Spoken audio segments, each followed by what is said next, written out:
Welcome to The Explainer. Today we're looking at something that honestly might just look like an ordinary, everyday handwritten logbook at first glance. But trust me, beneath this humble cover is literally a vibrant, dynamic ecosystem of practical learning.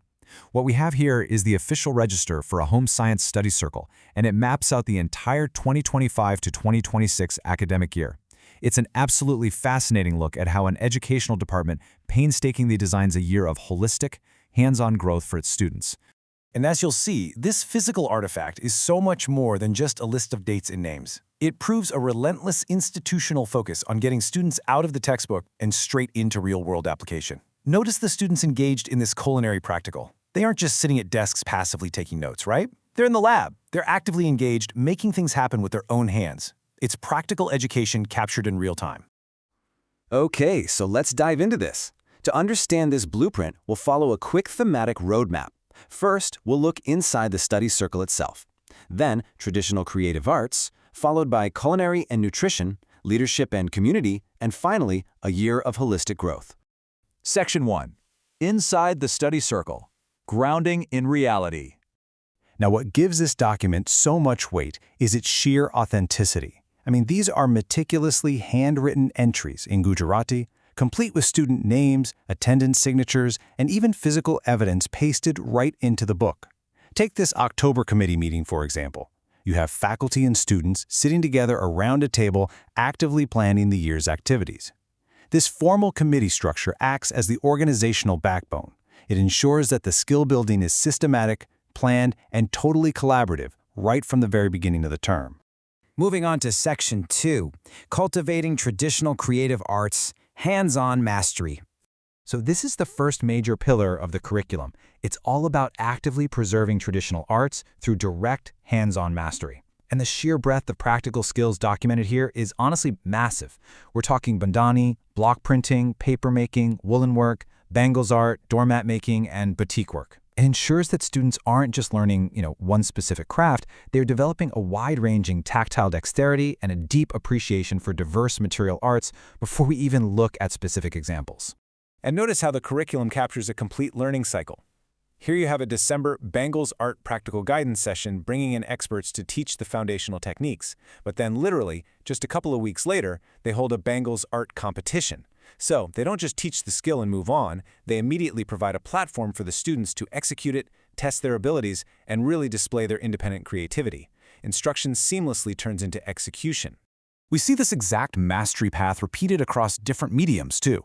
From detailed photologs of doormat making using recycled materials to students deeply focused during bandani and block printing sessions. The crucial takeaway here is that these students are building a tangible, varied portfolio of real-world skills. Skills that require patience, precision, and physical coordination. Section 3. Culinary Skills and Nutrition. Science in the Kitchen. All right, so here the practical learning shifts from arts and crafts to nutritional sciences. It's about applying theoretical knowledge to the literal mixing bowl. For instance, look at this specific February event called the Roti Sir Practical. Rather than just a generic cooking class, this session focused entirely on the preparation of millets, which is absolutely crucial as a nutritional staple. It really demonstrates a specialized hands-on approach to modern dietary sciences. The students are learning the specific behaviors of highly relevant ingredients, directly linking nutritional theory to culinary practice. And the best part is, this isn't just a string of one-off specialty events. Regular, routine food lab sessions are incorporated across the different semesters.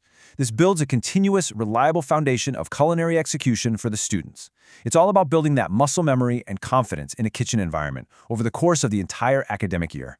Section 4. Leadership and Community Engagement Beyond the Classroom. A truly holistic education isn't just about what you can physically make. It's also about how you serve and lead your broader community. Look at how this engagement builds over the calendar. In July 2025, the students handle stage decoration for a college event. In September, they take charge of the Teachers' Day celebrations. By January 2026, they're responsible for the Republic Day decor. This timeline really anchors us in the continuous, year-long effort required to run the study circle. They become the go-to team supporting major institutional milestones. And here is the visual proof of that leadership in action. Whether it's facilitating the Teachers' Day celebration on stage, complete with awards and formal presentations, or designing and executing the elaborate stage decoration for the Republic Day event, these students are stepping up. They take total ownership of major public-facing responsibilities. They are practicing project management, teamwork, and high-stakes execution way outside the safety of the laboratory. Section 5. A year of holistic growth. The final takeaway. When you synthesize these distinct pillars, the traditional arts, the culinary sciences, and that community leadership, you start to see the outline of a fully rounded, highly capable student. And this logbook perfectly bookends that year of growth. Remember that October planning meeting we looked at earlier? Well, here is the culmination, the April 2026 final meeting with faculty and students. They review the diverse activities of the past year, discuss what worked, and foster continuous student engagement for the future. It's just a beautiful reflection of a completed cycle of learning, proving that reflection is just as important as action. As we wrap up this explainer, I want to leave you with a thought. We spend so much time today staring at screens, right? We deal constantly with the theoretical and the virtual. But looking at the incredible breadth of skills developed in this one study circle, you kind of have to wonder, in our digital-heavy world, how much could modern education benefit from returning to these tactile, practical roots? There is an undeniable, immense value in getting your hands dirty, building something real, and seeing a project through from a handwritten plan to a physical reality. Thanks for joining me on this deep dive, and I'll catch you on the next one.